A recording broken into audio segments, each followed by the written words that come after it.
সীমান্ত পার না হতে পারে সেজন্য তাদের পাসপোর্ট সংগ্রহ করে পাসপোর্ট ব্লক করে দেওয়া হয়েছে। সীমান্তে অতিরিক্ত সতর্কতা জারি করা হয়েছে।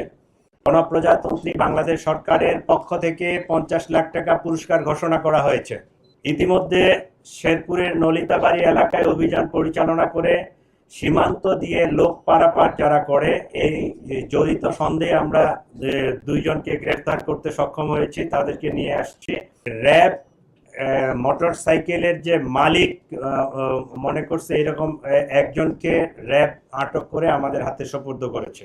গত শুক্রবার অর্থাৎ 12 ডিসেম্বর দুপুর আনুমানিক 2টা 25 সময় রাজধানীর পল্টন এলাকার বক্স কালভার্ট ডিআর টাওয়ারের মোটরসাইকেল আরোহী কতিপয় দুর্বৃত্ত ইনকিলাব মঞ্চের মুখপাত্র জনাব উসমান হাদির উপর ন্যাক্কারজনক হামলা চালায়।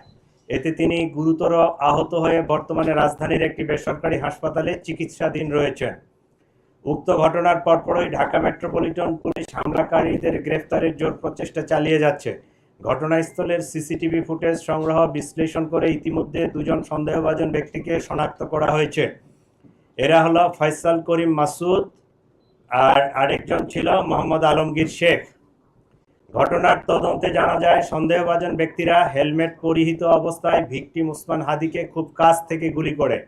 ঘটনার প্রকৃত রহস্য উদ্ঘাটন ও শনাক্তকৃত সন্দেহভাজনদের গ্রেফতারের ইতিমধ্যে বিভিন্ন স্থানে অভিযান পরিচালনা করা হয়েছে এবং অভিযান চলমান রয়েছে। সন্দেহভাজন ব্যক্তিরা যেন সীমান্ত পার না হতে পারে সেজন্য তাদের পাসপোর্ট সংগ্রহ করে পাসপোর্ট ব্লক করে দেওয়া হয়েছে। সীমান্তে অতিরিক্ত সতর্কতা জারি করা হয়েছে। এছাড়াও সন্দেহভাজন ব্যক্তিদেরকে গ্রেফতারের সহযোগিতার জন্য গণপ্রজাতন্ত্রী বাংলাদেশ সরকারের পক্ষ থেকে 50 লাখ টাকা পুরস্কার ঘোষণা করা হয়েছে। ইতিমধ্যে শেরপুরের নলিতাবাড়ি এলাকায় অভিযান পরিচালনা করে সীমান্ত দিয়ে লোক পারাপার যারা করে এই জড়িত সন্দেহে আমরা 2 জনকে গ্রেফতার করতে সক্ষম হয়েছি, তাদেরকে নিয়ে আসছি। আর র্যাব মোটর সাইকেলের যে মালিক মনে করছে এরকম একজনকে র্যাব আটক করে আমাদের হাতে সোপর্দ করেছে।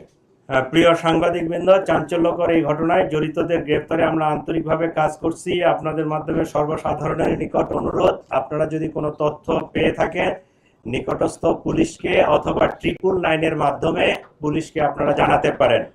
আপনারা আরো জানবেন যে সেই অপারেশনের দিনে যে মোটরসাইকেলটি ব্যবহৃত হয়েছিল এটা আমরা উদ্ধার করতে